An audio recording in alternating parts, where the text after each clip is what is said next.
first ever review I'm going to do is The Ruling Class, and it's on in London at the Trafalgar Studios until the 11th of April 2015. It stars Hollywood megastar James McAvoy. It's funny, it's a play predominantly, but it has these really quirky music, choreographed, dancey sort of moments that work amazingly, and they're timed and choreographed to perfection, beautifully directed. Do whatever you have to do to get a ticket.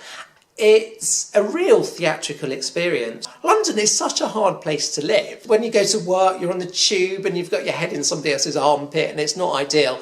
But the reason I live in London is to come and see plays of this quality, of this standard. They blow my mind. To watch James McAvoy up close, he's also naked. He's naked in a lot of this, which frankly is a selling point really to me.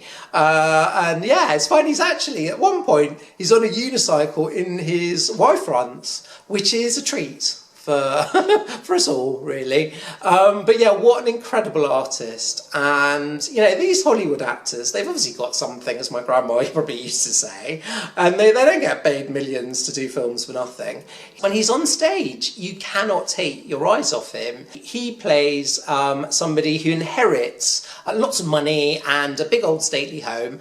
He's suffering from mental health issues, and the play is all about him, really, and all the other characters sort of dance around him. It's like he's not acting, he's just being the character. Not a lot of actors can do that because they're just giving it all raw. He is just being the character. He goes to just the most amazing place, and there's a bit of singing. James McAvoy can sing. I mean, who knew that? And there's a bit of choreography, there's a bit of dance routines, and they kind of work seamlessly with the play. And you just think, well, actually, they shouldn't work, but they really do. James McAvoy has taken on a part that is a really difficult part, and I think if he wasn't in it, it probably wouldn't be very good, to be quite honest. I've got two criticisms of it, I have to say, which means I'm not going to give it the full 5 points, but it still scores amazingly well, and frankly, you have to see it. So my two criticisms are, first of all, the second half of the play feels too long. It gets a bit repetitive with the storyline. I reckon if you could take 20 minutes off the second half, it would be close to perfection.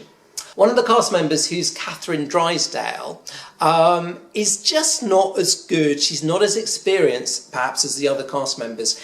She just doesn't quite work in the role. I don't think she's been cast properly, to be honest. And James McAvoy is just going and doing his stuff, and she seems extremely nervous, and it's a real shame. So I'm going to award The Ruling Class 4 stars, a very, very strong 4 stars out of 5. I hope you have enjoyed my review. Why don't you put your comments in the boxes just below this YouTube film? Maybe you agree with me, maybe you don't. If you have enjoyed this film, please subscribe to the channel, and then you'll be the first to hear about my films coming up. That's it. Take care. All the best. Bye-bye.